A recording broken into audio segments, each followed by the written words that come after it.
আসসালামু আলাইকুম সম্মানিত দর্শকবৃন্দ, এই মুহূর্তে দেশ ও প্রবাস থেকে যারা আজকে আমাদের এই ভিডিওটি দেখছেন সকলকে আন্তরিক শুভেচ্ছা অভিনন্দন জানাচ্ছি।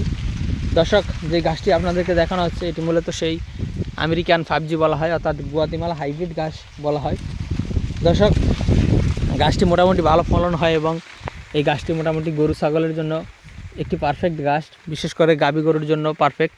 এটাতে যেহেতু প্রোটিন রয়েছে পর্যাপ্ত পরিমাণে এবং আপনার ক্যালসিয়াম রয়েছে প্রচুর পরিমাণে, এই ঘাসে কিন্তু ক্যালসিয়াম রয়েছে। এই ঘাসের ভিতরে এখন প্রতিটা ঘাস কাটলেই এখন গাছ থেকে কিন্তু জেলির মতো পদার্থ পিচ্ছিল পদার্থ বের হবে, মূলত সেটাই কিন্তু সেই ক্যালসিয়াম। এই গাছকে কিন্তু ক্যালসিয়াম জাতীয় ঘাস বলা হয় মূলত এই কারণেই। তো দর্শক, আর এই গাছটি কাটিং জার্মিনেশন কম হওয়ার কারণেও কিন্তু এই একটি ক্যালসিয়াম জাতীয় জেলির মতো পদার্থ থাকার কারণেই কিন্তু ঘাস কাটিং যখন একটু পরিপক্ক কম হয় তখন ওই গাছটা লাগালে শুকিয়ে যায়, তখন কিন্তু মারা যায়। এ কারণেই মূলত কাটিংটা জার্মিনেশন কম হয়। অন্যান্য ঘাসে এরকম ক্যালসিয়াম জাতীয় পদার্থও নেই আর এত কাটিং জার্মিনেশনও কম হয় না। বিশেষ করে স্মার্ট নেপিয়ার বা জারা বা তাইওয়ান ঘাস আপনি 100 কাটিং রোপণ করলে 100 কাটিংই কিন্তু জমিতে হয়।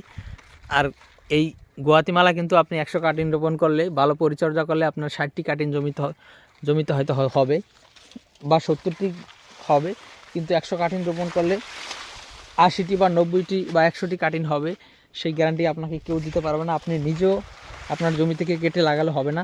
দর্শক, আমাদের এই জমিতে আমরা কেটে লাগিয়েছি, তাই আপনার 100 কাটিং রোপণ করে 90টি বা 80টিও পাইনি, আমাদের আরও কম হয়েছে।